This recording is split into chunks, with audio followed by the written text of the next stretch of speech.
Native Canadians are believed to have migrated from Asian lands about 11,000 years ago.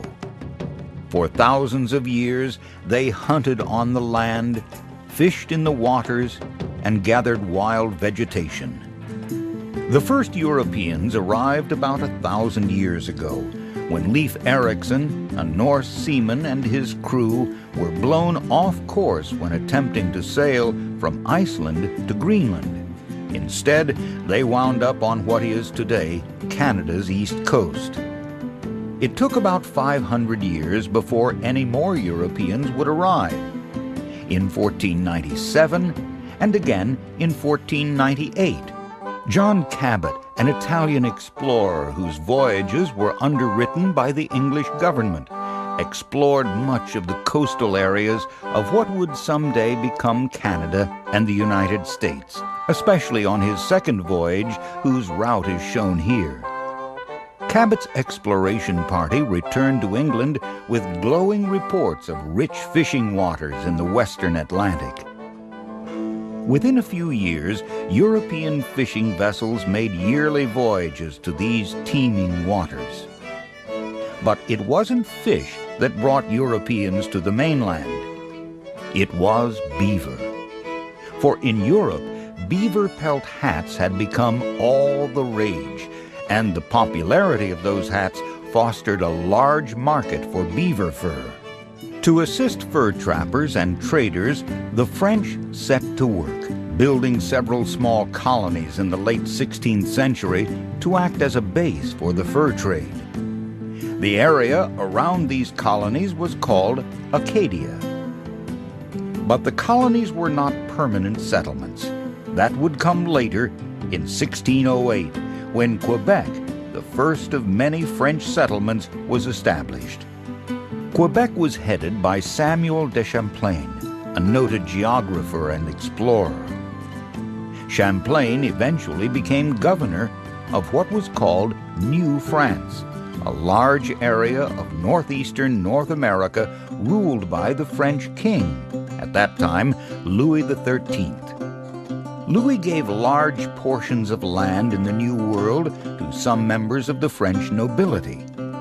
They, in turn, rented those lands to commoners for a portion of the crops harvested and animals trapped. It was the same system that was used in Europe.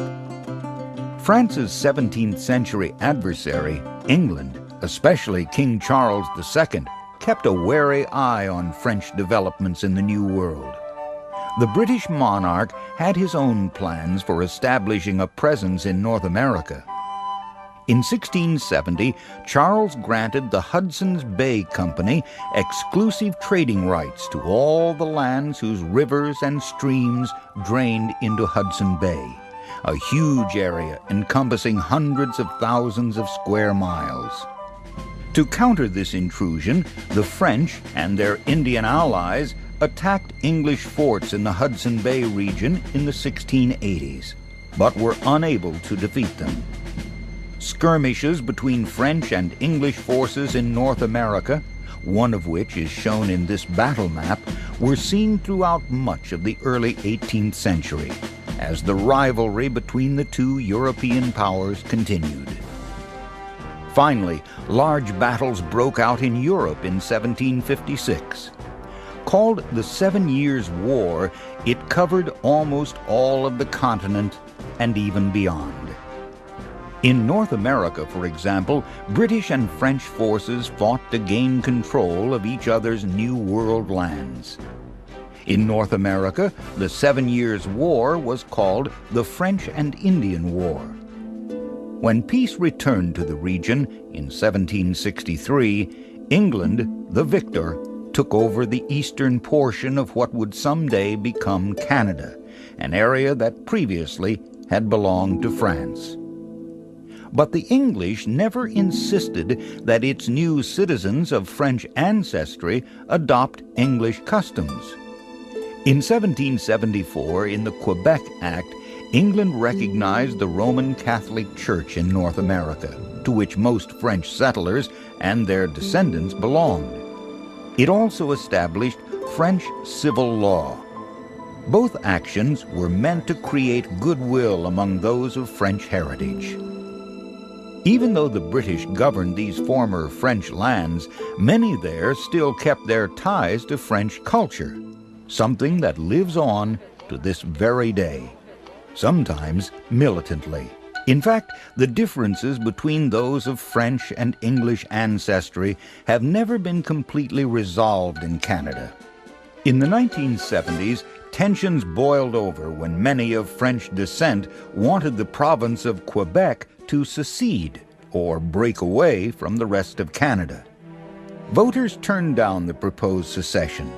The attempt to secede was revived several more times. But each time, the efforts have failed. Even so, French became the language of Quebec schools, and French was declared the official language of the province in 1976. Today, Canada is legally bilingual, with both French and English as the country's official languages. However, most Canadians view their history and culture as primarily British. In fact, during the American Revolutionary War against England, Canadians did not support their neighbors to the south. Instead, they stayed loyal to the mother country. Many Americans who remained loyal to England fled to Canada at war's end. They were called United Empire Loyalists. The Loyalists brought to Canada a belief in representative government, for they had lived in areas with colonial legislatures. To keep the Loyalists happy, the British divided Quebec into two parts, one whose population was mostly of French heritage, the other British. Known as Upper and Lower Canada, each had a legislative assembly elected by the people. The assemblies had no real power, however.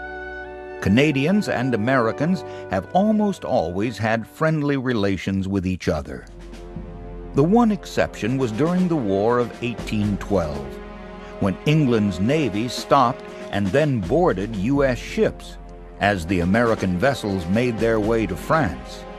The French were at war with Great Britain at the time. American sailors were sometimes taken captive to serve on British ships.